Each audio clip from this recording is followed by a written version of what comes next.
mga nalilito kung paano hanapin to, hanapin nyo lang sa Facebook page. Also yung Facebook page na to, Just Lime. Ayan, bibigay ko rin yung link to Facebook nila sa baba. Ito na yung makikita natin agad. Mga produkto na nila agad. Pure matcha. May ano ba tawag dito?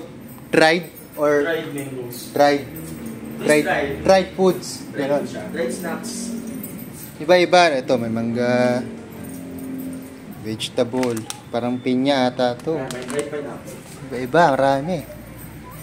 Ito, hindi mamaya. Saging. Strawberries. Mga mahilig mag-strawberries. Yan yung pinaka-bestseller namin. Talaga? Sa dried fruits. Apple, no? Nakakatuwa naman. Actually, first time ko rin makakita ng ganito. Dried fruits. Ito, okra, Ito, may mga tao na hindi kumakain ng okra kasi ano raw. Parang slimy. Slimy. Ito siguro makakain nila. Makakain. Even kung yung mga kids, kinakain din yan. Mga bata. Kinakain din siya. Ganda. Meron tayong combination. Kung naghahanap sila ng combination ng Ay, dried fruits parang and vegetables. halo-halo. Nandiyan siya lahat. May mango, may strawberry. Fruit cocktail. Parang fruit cocktail. Salad yan. Pero ito, iba-iba. Hindi siya mamantika kasi hindi siya prinito.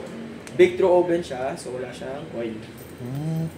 Walang oil. So maganda. So, ano talaga, healthy talaga pala. Ayun, dahil pa nakikita rito. Ito ay langka, jackfruit. Pipino. Ito, pipino. Ito. Paborito namin to, pipino. Dami nakikita. Dahil pa lang variant ng ano to, juice. Ayan, yan tinatawag yan, prebiotic juice drink. Kung meron tayong probiotic juice drink, yan yung probiotic, good bacteria. Yan, yung prebiotic, yan yung pagkain.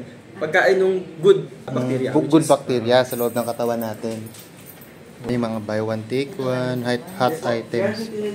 Ito parang yung mga maneno.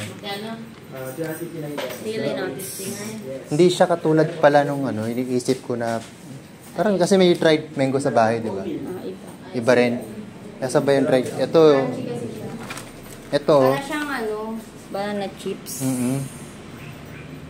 Ito. Ayan. Mushroom. Mag-focus yung mushroom. Si Danlin nga naisip ko nga dyan eh. Ito magandang patikim kay Danlin ko. Yung strawberry. Ito may halo-halo daw sila. Ito, fruits and vegetable. Di ba tatlo lang bibili mo? Akin nila. Ito hot item, buy one take one, $3.59. Nuts. Just Lime. Chia seed nuts.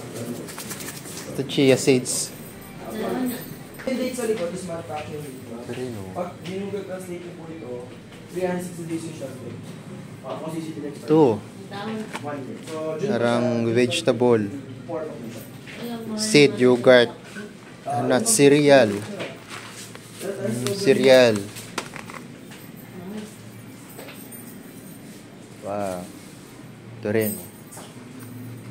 Cereal na Just like page sa Facebook. So, pwede siyang i-search. Yung nakalagay din yung contact details kung paano umorder. Pwede kang umorder through online. Message lang kayo sa Just Lime. And then, papa-rider lang natin. Lalamove or gusto naman service pwede. And then, kung medyo malayo sila sa Bulacan, dito sa Bulacan kasi, ang shop namin is nandito sa Plaridel, Bulacan. Near Plaridel Wet Market. And in front of Shinstar Store. Malapit sa M. Luwilier. Pagkagaling norte, Primark. Pwede rin landmark ng Primark. So kung malayo sila sa lugar ng shop namin, pwede silang order through TikTok. Search lang nila din. Yes, yung mga outside Bulacan. So mga Visayas, Mindanao, nakaka-order din sa TikTok. TikTok, Just Lime. Just Lime din.